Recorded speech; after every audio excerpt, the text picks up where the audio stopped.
Hi, I'm Jamie Smart, and you're listening to the Profitable Coaches Podcast, the show for coaches, trainers, therapists, consultants, and other transformation professionals. And each episode, you're going to hear a live coaching session and learn how to grow your practice, have a bigger impact on your clients, and enjoy the journey every step of the way.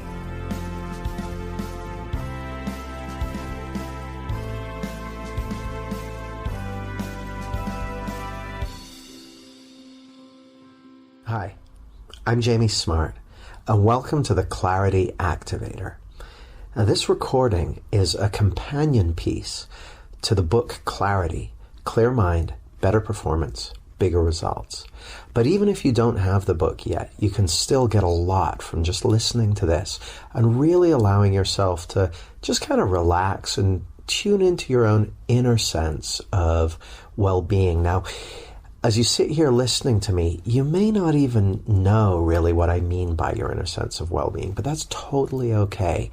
This is a kind of recording where you don't really have to do any work. You can just sit back, relax, and listen to me. And even if you're not relaxed, that doesn't matter either. All you need to do is just listen. And the way I'm going to invite you to listen is to listen kind of like you might listen to music or a piece of radio theater or something like that. Listening where you're not really having to pay too much attention to it. You're just listening to have an experience, listening to enjoy, listening to be impacted.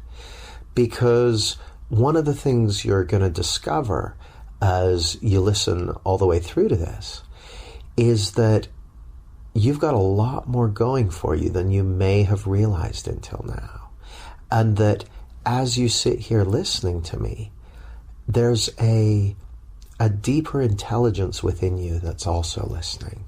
And you might think of this as your wisdom or your intuition or your gut feel. But however you think of it, that deeper intelligence, and when I say deeper intelligence, like, if you stop and think about it for a moment, you have learned to walk and you've learned to talk. Even as you listen to the words that I'm saying, your heart is beating and you're breathing in and out. All of that happens without you having to pay any conscious attention to it. There's this extraordinary, you might call it the wisdom of the body or of the neurology or the wisdom of your mind.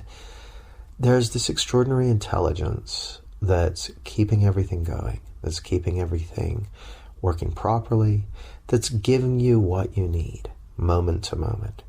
So as you listen to this recording, I'd like you just to really relax into the realization that that deeper intelligence that keeps all that other stuff going is also paying attention right here with you. So with that said, welcome to the Clarity Activator. And, just to set a little bit of context for this recording, most of us live in what seems to be an increasingly busy world, a world with lots of calls on our time and our attention, where information is doubling and quadrupling and accelerating at a faster and faster rate. And in the midst of all of that, people sometimes tell us we need to not think so much or not have so much on our mind. And so many people look around, they look to techniques and approaches like mindfulness or meditation, which can be helpful, or, ways of changing their state and clearing their mind.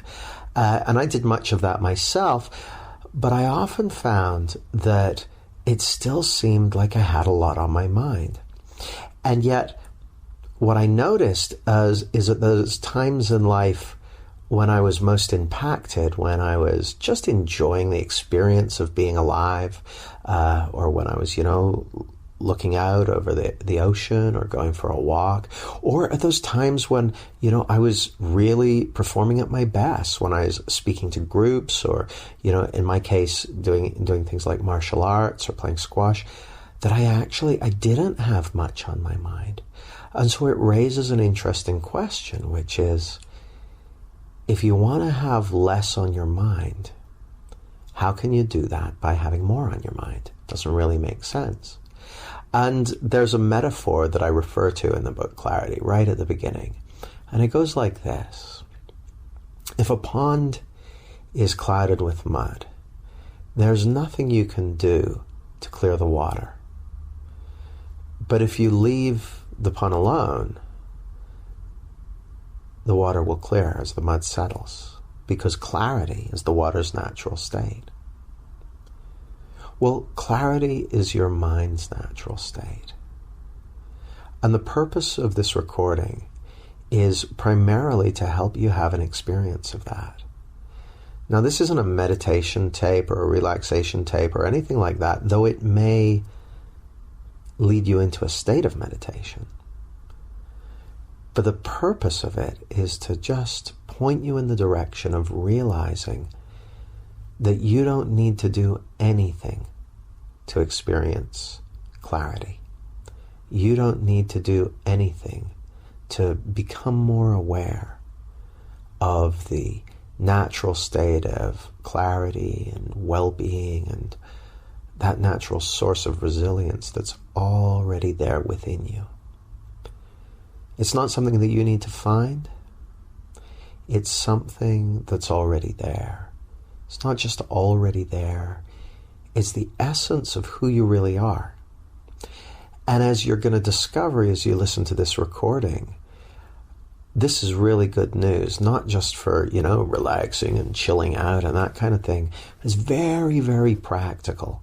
It's practical speaking to you as a leader, as an entrepreneur, as a parent, as a partner, speaking to you as a friend, speaking to you as someone who wants to create in their lives.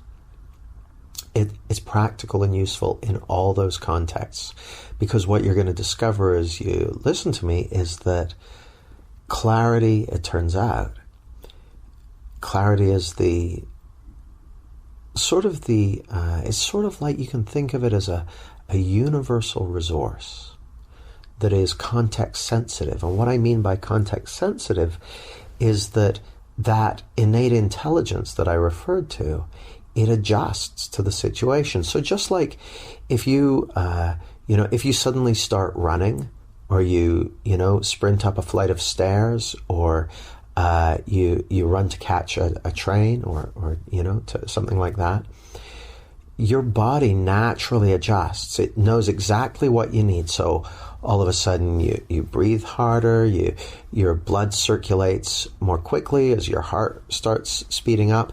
You don't need to think about that and say, okay, heart, start speeding up now, or okay, lungs, start taking in more air, we're going to need more oxygen. You just point yourself in the right direction, and that inner wisdom, that body intelligence, however you want to think of it, takes care of the rest. And so what I want to offer to you is that it's exactly the same with your mind. You see, your mind has that same intelligence that's resident in your body and all your physiological processes is also resident in your mind. And it's just as responsive, and it's just as intelligent, and it's just as attuned to context as your body is. And so one of the things I've noticed is that high performers in every field, from top athletes to musicians to public speakers to surgeons to, you name it, when they're delivering a top-rate performance, they got nothing on their mind. You talk to someone who has just delivered a not top-rate performance, and you ask them, what are you thinking about? And they'll say, I was thinking about last time when I lost, or I was thinking about how disappointing it'll be if I didn't get the medal, or I was was thinking about what are the audience thinking about me. They'll tell you about their fears, anxieties, all the things that were going through their head. But it's amazing when you ask the same question of someone who's just delivered a stellar performance. And what were you thinking about? And what you'll often hear is, nothing. There was nothing on my mind. And it turns out that clarity, that state of mind where, you're in the moment and you're in the zone, you're in flow, it's not something you need to achieve. It's a naturally emerging property of the mind. And so the purpose of this recording is to help you get pointed in that direction and to recognize that you don't need to do anything to clear your mind. Now, you may say, well, why am I listening to this recording then? That's doing something. And it raises a very interesting conundrum, I'll say, because clarity of mind, as I'll call it, is one of those things that every human being experiences from time to time. We all have moments, even someone whose head is all churned up, we all have moments where we got nothing on our mind. And so that's when I use the term clarity, that's one of the meanings of the word clarity that I'm referring to, is clarity of mind, having a clear head. But there's another meaning of the word clarity that I'm also referring to, and it's what I call clarity of understanding.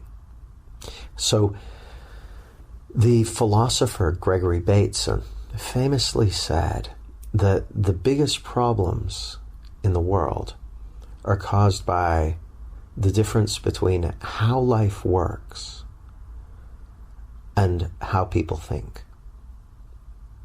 And that kind of makes sense. Like, if you imagine there's how life actually works, how nature works, how our minds actually work, and then there's how a person thinks that life works, how a person thinks that nature works, how a person thinks that their mind works. Whatever the difference between those two is, the difference between how it actually works and the difference between how they think it works, the difference between those two is going to create a gap. And that gap is basically going to be the size of the problems and issues and challenges and difficulties that they're experiencing in their life, in their work, in their business, in their relationships. And so, in a way, you can look at the development of humanity over the last, several thousand years as a process of, for the most part, closing that gap between how life works and how we think it works. So, for example, we used to think that the sun went around the earth, that the earth was the center of the universe, and that the sun went around the earth. And the reason people used to think that is because that's how it looked. That's how it still looks to me. It still looks to me like the sun rises over there and it sets over there. Well, the sun doesn't actually rise and set. The earth is actually turning. But it sure looks like the sun rises and sets. So as a result, a few thousand years ago, people had calendars, but the calendars were off because they didn't understand the motion of the planets and the movements of the various celestial bodies properly. When people discovered how it actually works, all their equations got better. Another more recent example, and it's extraordinary to think that this was less than 200 years ago, just like 160, 170 years ago. It was widely believed that illness and disease was caused by bad smells. It was caused by atmospheres or miasmas they caused, things moving through the air that infected people with disease. And as a result, doctors the thing is, at the time, you gotta remember, at that time in the 1840s, they didn't know about germs and bacteria. Those things were invisible, and they didn't have microscopes capable of detecting them. So as far as they were concerned, those things didn't exist.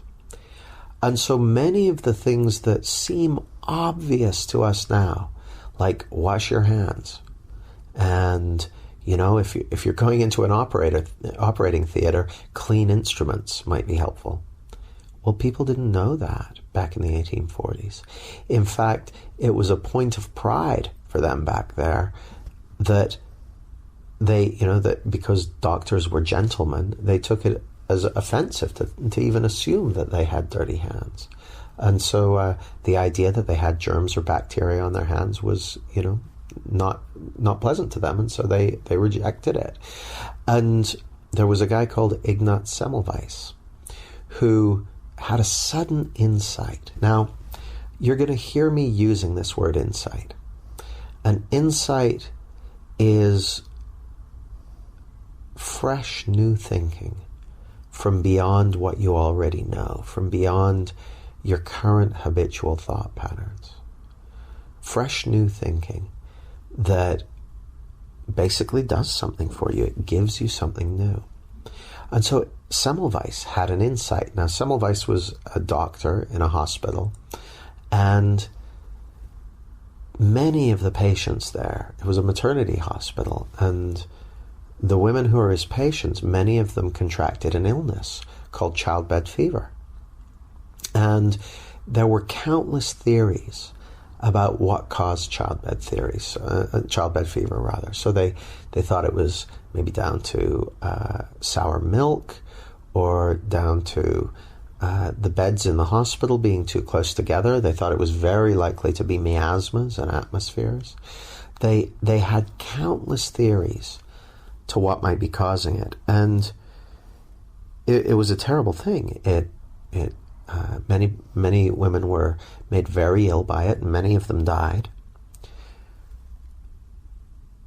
Well, Semmelweis's insight was, there's something on the hands and on the instruments of the doctors. He suddenly saw that. He didn't know what it was. He didn't have microscopes capable of detecting it, but he suddenly became convinced that it was something on their hands and something on their instruments. And so he forced the doctors in his hospital to start washing their hands and their instruments in a solution of lime soap. And to everyone's amazement, the rate of childbed fever fell tenfold. It went to a tenth of what it had been. And this was something that affected 1 in 4 women. So it was very, very serious and very, very widespread. And it went from about, 25%, 30% of the cases to 2 or 3% of the cases. Well, this was phenomenal, because what Semmelweis had done, even though he didn't have a theory for it, he didn't have a knowledge of germs and bacteria, he didn't have the microscopes or anything like that, but what he'd done is helped close the gap between how life worked and how people thought. So what they thought was that illness was caused by bad smells, but by getting them to wash their hands, he closed the gap.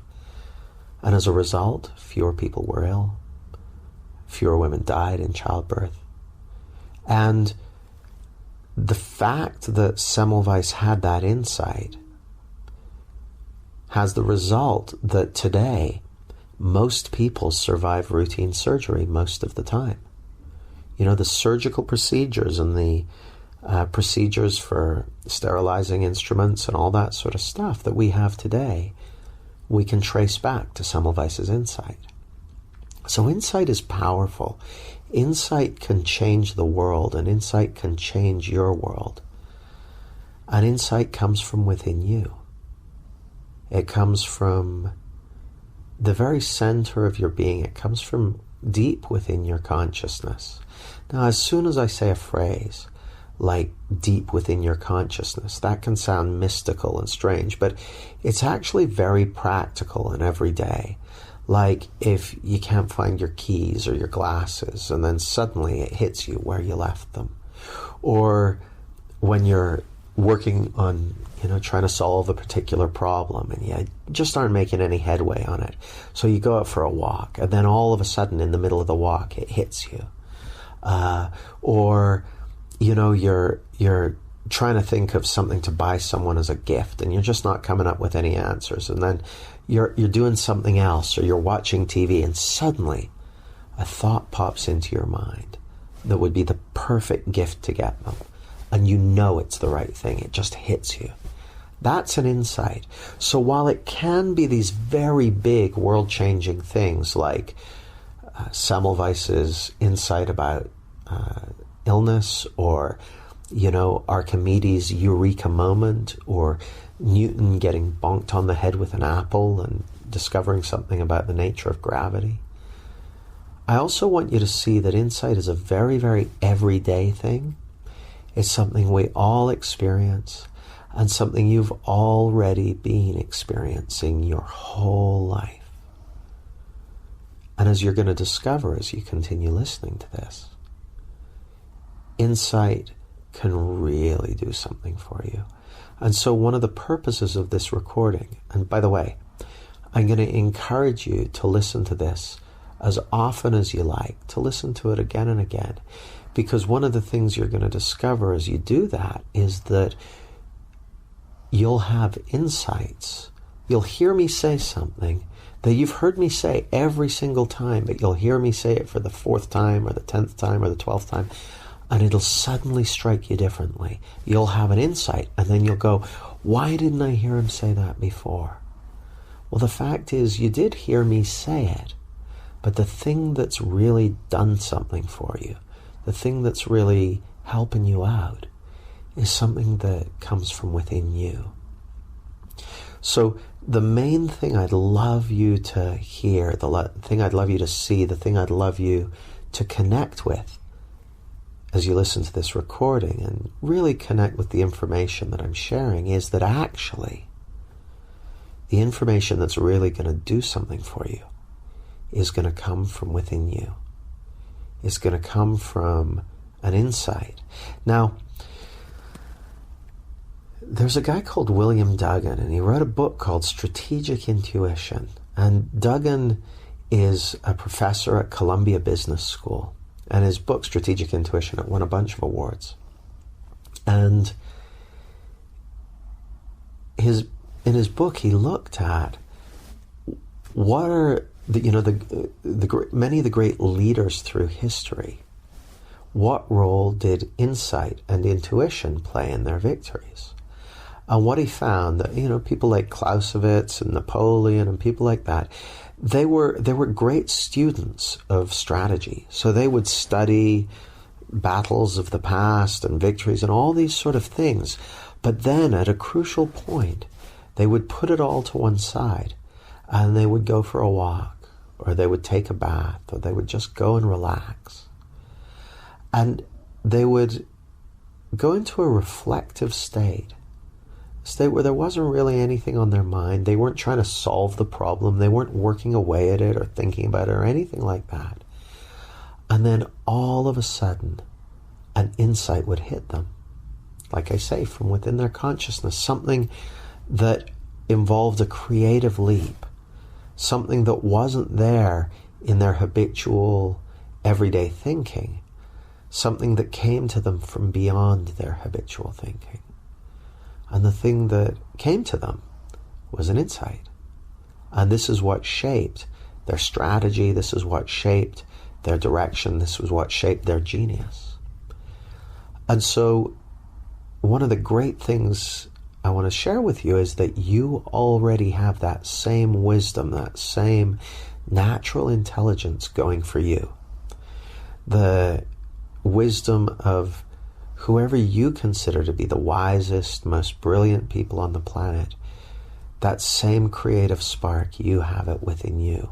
By virtue of the fact that you're alive, by virtue of the fact that you can even listen to this and understand anything that I'm saying, by virtue of the fact that you're capable of perceiving reality that means that you're connected with that very wisdom that all the most wise and brilliant people through history have been connected with. Isn't that nice to know? See, despite various successes that I've had in the past and that sort of thing, it had never really occurred to me that I had that going for me. People had said to me all kinds of ways, oh, you're brilliant and you're bright and you're very intuitive and that sort of thing. They'd told me those things. But it never occurred to me, where does that come from? What's the source of that? How does that show up? It never occurred to me to ask that. And as you're going to discover as you get more deeply connected and more aware of your own innate wisdom, is that you've got that going for you all the time. It's always present. It's always available. It's always guiding you. Now, the nature of your wisdom's guidance can take different forms. Because, like I said earlier in the recording, it's context sensitive. So in one situation, it'll show up in one way. In another situation, it'll show up in another way. And so one of the questions you may ask is, well, what gets in the way of me being aware of my innate wisdom? What stands in the way of me being guided by that? And the answer is very simple. And it turns out that the same thing that gets in the way of you being guided by wisdom is the same thing that gets in the way of your clarity, is the same thing that is at the cause of most of the problems in our lives as individuals and as a society and as businesses and as an entire species. And it's what I call superstitious thinking. And superstitious thinking is my name for thinking that arises from the outside-in misunderstanding. And the outside-in misunderstanding is just that. It's a misunderstanding about how life works. A misunderstanding about how our minds work. A misunderstanding about where our feelings come from. And so if I was going to baseline that misunderstanding, it's the mistaken belief that our feelings are coming from somewhere other than our thinking in the moment. So the idea that our feelings and our felt experience of life are coming, say, from our partner, or from our bank balance, or from what they said to me last week, or from my boss, or from the economy, or from the weather, or from what someone did to me, or from my childhood, or from what'll happen if this doesn't work out right. The idea that we can feel anything other than our thinking is a mistake. It's not true. It does not work that way. And so this isn't about thinking positive or anything like that. It's about seeing for yourself how your perceptual system actually works. Because the outside-in misunderstanding, as you'll discover, is at the root of most of the problems that we experience. It's what stands in the way of our clarity. And all that we ever need to see through a superstition is an insight, is to wake up to how it really works. And the moment you wake up to the inside-out reality, acres of superstition start falling away, and your clarity emerges. Now, here's the thing. If you're like me and like every other person I've ever met, there is no guaranteed inoculation against superstitious thinking. As you're going to discover, the way that the outside-in misunderstanding works is so slippery and so deceptive. There's nothing you can really do to prevent yourself from ever getting hoodwinked by it again. But it's okay, because what you have going for you is wisdom. And the more deeply you understand the inside-out nature of life, and the more experience you get in seeing through the outside-in misunderstanding, the more readily your wisdom is going to alert you when you drift off into misunderstanding, and it's going to wake you up and guide you back in the right direction.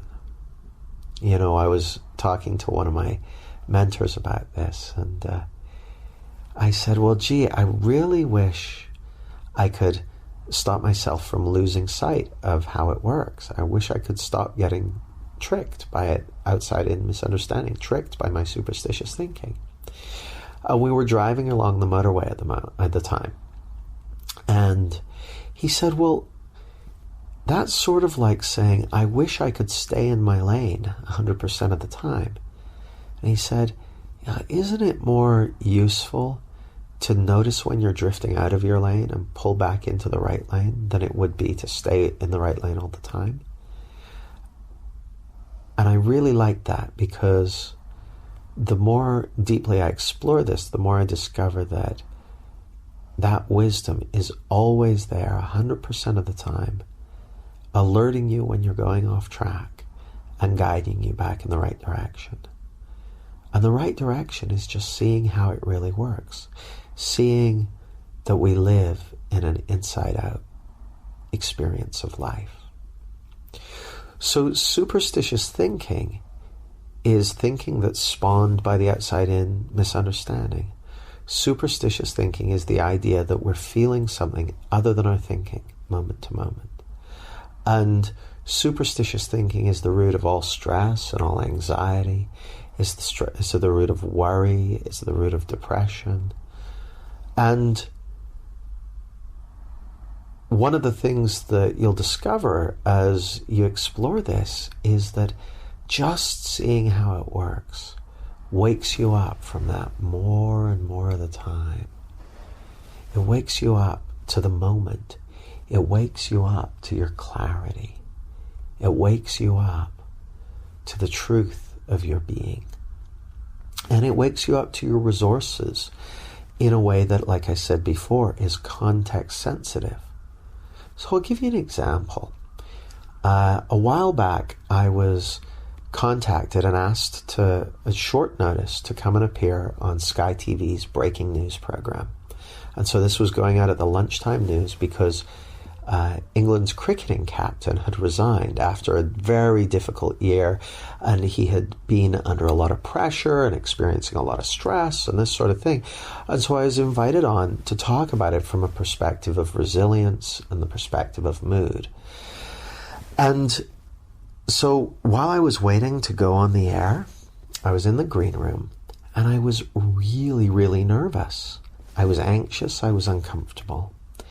And there was a guy in there with me, and he was a very experienced commentator, very cool customer. He'd been on TV loads of times. I was not experienced at going on TV. And I was going to be interviewed live, going out to like 5 million people. And so he said to me, he said, "How you doing?" And I said, "Oh, I'm really nervous." And he said, "Oh, well, what are you going to do about that?" And I said, "Oh, I'm not going to do anything about it." And he said, "How come?"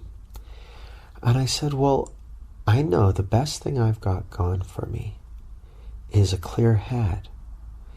And if I don't do anything to try and get my thinking right, when I go out there on the air, my wisdom's going to give me what I need." And he looked at me kind of dubiously, but a little while later, they called me to come out on air. You know, a runner showed up and guided me into the studio. And literally, as the interviewer introduced me, my head cleared and I had what I needed. I answered his questions, and I was pleased with the answers I gave. And I really enjoyed the experience. You see, I didn't need clarity and peace of mind while I was in the green room. I would have liked it. The green room would have been a more pleasant experience if I'd had it. But I didn't need it. And because I was willing to just hang out in my anxiety and discomfort, when I did need clarity, it came to me. I had what I needed in the moment. So that's one of the things I want to offer you, is that clarity is this universal resource that gives you what you need when you need it. And the more you're able to trust in that, trust in yourself, trust in that deeper intelligence, trust that it's going to bring you what you need when you need it, then it allows you to stop trying to manage your thinking. And here's a way you might like to think about that. Imagine that you could outsource your mind management to a very skilled third party. So, this third party walks in and says to you, you know what? You don't have to take care of managing your thinking anymore. You don't have to try and set it right. You don't have to do anything about it. We'll take care of it for you. What would it mean for you if you didn't have to do anything to take care of your thinking and to take care of your feelings? What if you didn't have to do it at all? What if a really skilled third party was able to handle that for you? Well, what I'd like to suggest to you is that that's already the case. That really skilled third party is your own inner resilience. It's your own psychological immune system. And its purpose is to restore you to clarity and to give you what you need in the moment. And it's always doing that. It's a self-correcting system. And the only thing that ever gets in the way of a self-correcting system finding its way back to clarity is external interference. And you interfering and intervening in a well-meaning way, innocently, with your own thinking, actually is what's been keeping you from clarity in the times when you haven't been experiencing it. Now, people interfere with their thinking in a variety of ways. I used to do it by drinking.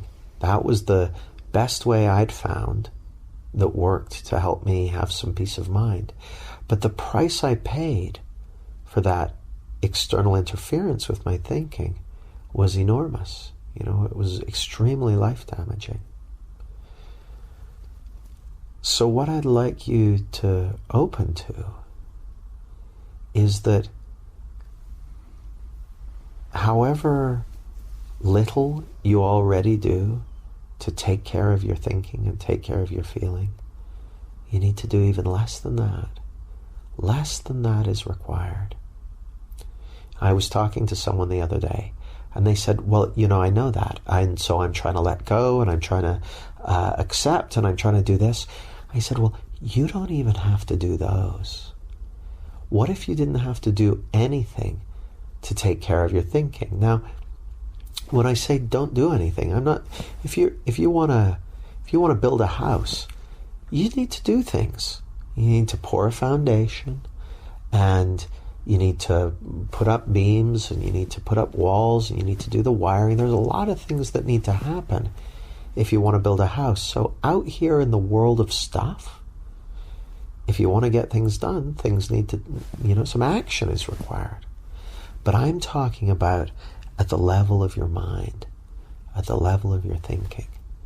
Instead of working on your thinking and working on your feeling and trying to accept or let go or do any of those things, what I'd like to suggest is that all you need to do to take care of your thinking, take care of your feeling, is nothing. Now, if you want to do something, deepen your understanding of this material that we're exploring.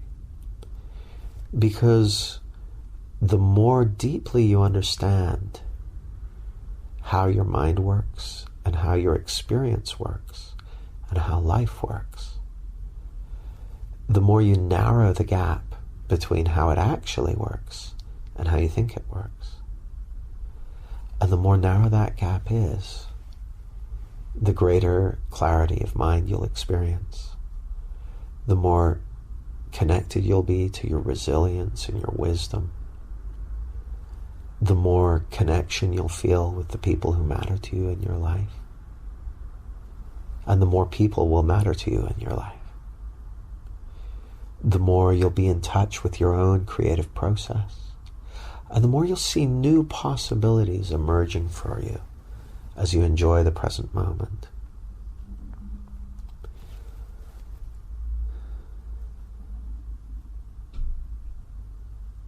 So one of the things I was saying earlier is that the more you're able to close that gap between how life works and how you think life works, the greater your clarity of understanding will be. So just like when Semmelweis saw something about the nature of germs and bacteria, it closed the gap between how life worked and how they thought life worked.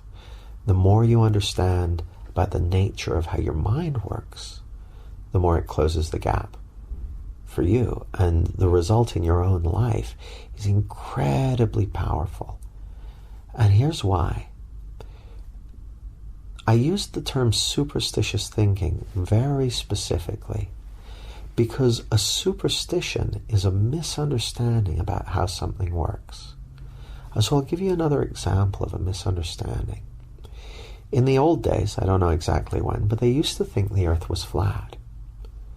Now the earth never was flat, but they thought it was. And so when people went out on sailing ships, there would be someone whose job was to sit up in the crow's nest and keep a lookout for the edge of the earth because they didn't want to fall off. And any worry that people had about falling off the edge of the earth, it was not well founded. Because the earth's flat, there is no edge. And there might be all kinds of other dangers out there at sea, but falling off the edge of the earth is not one of them. It never has been. People thought it was, and so they worried about it and were anxious about it. But it never was. And so 100% of their worry and anxiety and stress about falling off the edge of the earth was completely bogus. It wasn't grounded in reality. The earth never was flat. It never worked that way. The reason I use that example is the idea that we're ever feeling anything other than our thinking in the moment is equally groundless. It's a superstition. Now, people say to me when I first raise this with them, they say, well, hang on a second. Are you saying that winning $1 million couldn't make me feel happy? Or that breaking my leg couldn't make me feel sad? Or that losing a loved one couldn't cause me grief? Or that meeting the love of my life wouldn't put a smile on my face? Are you seriously telling me that? Well, yes and no. I'm not saying that you wouldn't have those experiences, but what I am saying is that 100% of your felt experience of those circumstances would be coming from your thinking in the moment. In fact, you take any of those circumstances, we take winning $1 million or breaking a leg. If you talk to a whole bunch of people who have had those experiences, some of them will say it's the best thing that ever happened to me. Some will say it's the worst thing that ever happened to me. Some of them will say, well, you know, it didn't make that big a difference, all told. As human beings, we're just not very good at predicting how future events will have us feeling in response, because we believe that we feel those experiences, that we feel those circumstances, those events, when in reality, the way it actually works is that we're always feeling our thinking. We're always and only feeling our thinking. 100% of our feeling is coming from 100% of our thinking.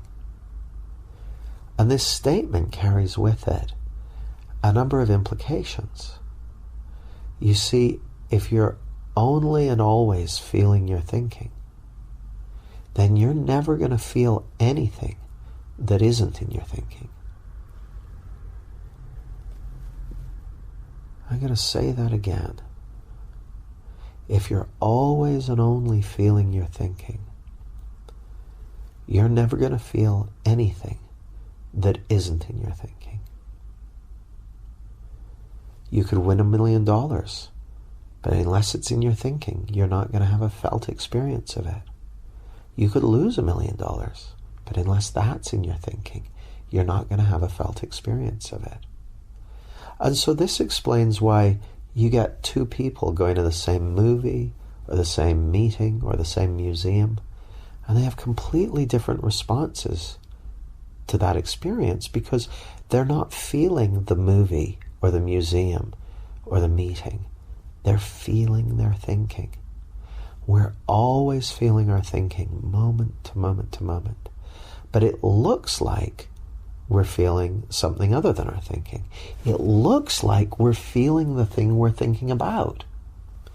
So if I'm thinking of, this big scary presentation I've got to do, it looks to me like I'm feeling the presentation. And I'm feeling how it would be if it didn't turn out the way I want it to, and I'm feeling how the people react. Actually, I'm feeling my thinking right now. If something happened to me 6 months ago and I'm thinking about it, I'm getting angry about it. Oh, how could they have said that to me? It looks to me like I'm feeling what they said 6 months ago, but actually 100% of my feeling is coming from my thinking right now. If I think, I've got a holiday booked for 6 months from now, it's going to be so wonderful. It looks to me like I'm feeling the holiday. But 100% of my feeling is coming from my thinking right now. I'm not feeling what I'm thinking about. I'm feeling my thinking. You're always feeling your thinking. And the mistaken belief that we're feeling something other than our thinking is the only thing that ever gets in the way of clarity, that ever stops us being in connection with our well-being, that ever has us thinking we need something from outside of us in order to be okay. And here's the thing. It's fine to enjoy the things of this world, to set goals, to enjoy accomplishing things and to create things. This is all wonderful. And none of it can make you feel anything that isn't in your thinking. You're always feeling your thinking. You're always going to be feeling your thinking. You're never going to feel anything other than your thinking. Now, someone wrote to me today, actually, and said, well, Jamie, if I go around in a clear state of mind and recognizing that I don't have to worry about things or be stressed and realizing that I'm always feeling my thinking, then I won't be motivated to do the things I need to do in life. And I replied to him that nothing could be further from the truth. The reality is, when you were a little child, you were motivated to walk and to talk and to learn and to do all these things just for the joy of doing them, just because you wanted to do them, just because they seem like the right thing to do for you right now. You didn't have to do a cost-benefit analysis. You didn't have to have someone threaten you into learning to walk. You didn't have to have them sell you on the benefits of it. Your desire to do what's right for you is innate. Your desire to do what fits perfectly for you is innate. It's a reflection of who you are. It's a reflection of that innate intelligence and wisdom that's there within each one of us. And the more you allow yourself to continue opening up to that innate intelligence, to that inner sense of guidance and wisdom and well-being, the more joy and clarity and presence of mind you're going to find yourself experiencing more and more of the time.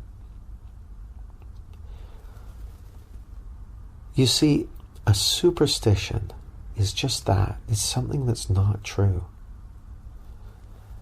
And if you just stop for a moment, like if you open to this possibility that we're only and always feeling our thinking, then that means that the idea that we're feeling our circumstances or something other than our thinking, our past, our future, our bank accounts, all that stuff, that's pure superstition.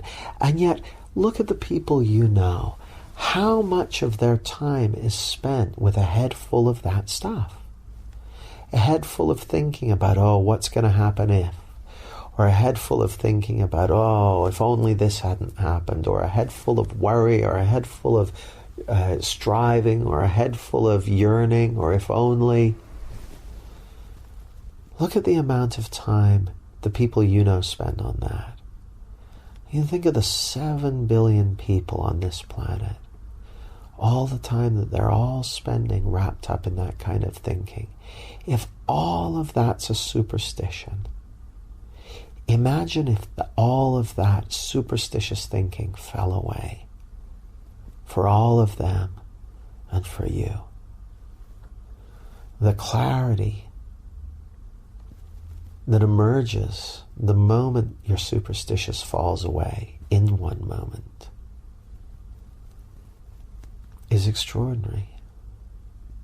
It reconnects you with an awareness of who you really are. And that deeper essence of life, which is behind all of us, and which is animating all of us, and which is guiding all of us.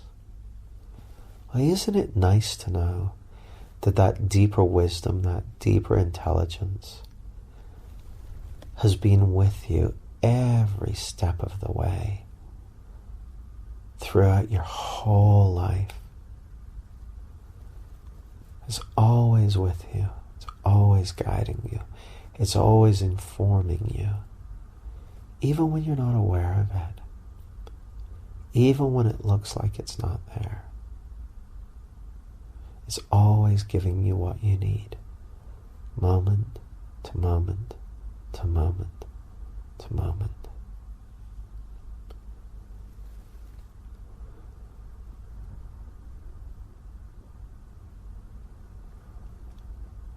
So clarity of mind is having a clear head.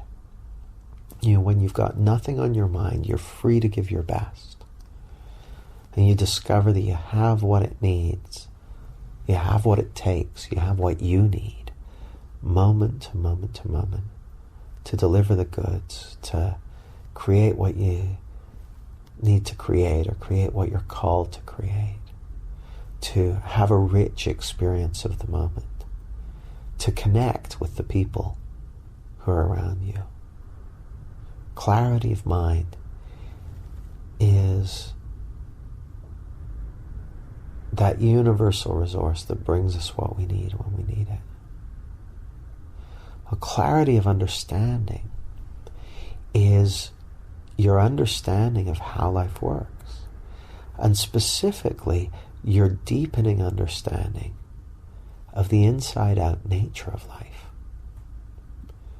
Your deeper understanding of the fact that we're always feeling our thinking, moment to moment. Even when it looks like we're feeling something other than our thinking, we're still feeling our thinking. And so as your clarity of understanding continues to increase, you'll see through more and more of your superstitious thinking and continue waking up to how life really works. And as you continue waking up to how life really works, you'll find that you're closing the gap. And as that gap closes, you'll find that you have fewer problems, and that the solutions come more quickly and more easily, more readily. And that you're relying more and more fully on your wisdom and your intuition to guide you. And that's not to say that there isn't a place for cognitive thinking, cognition and intellect and facts and data. That's all useful. And it's even more useful when you're guided by wisdom in how to use it and how to interpret it and how to apply it. So it raises an interesting question, which is, how can you continue deepening your understanding of the inside-out nature of life? See, deepening your understanding of what I call innate thinking. Your innate thinking is just all this stuff we've been talking about. It's your inborn ability to have a perceptual experience of life, to see, to hear, to feel, to smell, to taste, to connect with others, your ability to learn, your ability to experience, your ability to be aware. That innate ability is something you're born with. And it's funny, if you look at the five senses, we don't take lessons in how to see or how to hear or how to smell or how to taste or how to feel. Just as you're born with those senses, you're born with an innate knowledge of how they work, and an innate ability to learn to use them in a variety of ways. Well, it's the same with innate thinking. It's inborn. It comes preloaded. And the more you notice your superstitious thinking falling away, the more you'll get in touch with what I call the deep drivers, which are things like a sense of direction in life, your ability to connect with other people, your natural creative process, your inner sense of resilience, your own authenticity, and your inner source of clarity and well-being, and your wisdom and intuition, and your presence, your ability to be present in the moment with life and with another human being. What you're going to discover is that those qualities actually give rise to many of the things that people in the world of, personal development and self-improvement and management training and leadership skills and that sort of thing, those deep drivers give rise to the attributes people are looking for. You see, so things like, being strategic, or things like being a good communicator, or being influential, or having a sense of purpose and vision. Well, those are innate, emergent properties of the deep drivers that are already there within you and that already show up for you when there's nothing else in the way. And the only thing that ever gets in the way is superstitious thinking. So if you were to ask me, what's the most valuable step you could take, or the most important thing you could do to unlock all of those things in your life, to have you experiencing more and more of those deep drivers and more and more of the attributes which emerge from those? My answer would be simple. It would be deepen your understanding of innate thinking. Deepen your understanding of the inside-out nature of life. Because the more you deepen that understanding, the more you look in this direction, the more all of those deep drivers are going to become evident in your life. The more you're going to experience your wisdom and your connection, your intuition, your sense of direction, your authenticity, your creativity. The more you're going to experience those, and the more you're going to experience the fruits of those, the more you're going to experience the emergent properties of those. And so my number one suggestion would be that you continue to look in this direction. Continue to deepen your understanding of innate thinking and of the inside-out nature of life. And there are numerous resources you can explore with to help you in that pursuit, to help you in that exploit. And one of the most powerful things you can do to support you in that is make it a priority. It looks to me like your understanding of the inside-out nature of life is your biggest leverage point. It's the ultimate leverage point for what you want to create in every other area of life. So it's worth making it a priority, secure in the knowledge that as you continue deepening your understanding, you'll experience greater quality of life and can expect greater successes in all the other areas of life.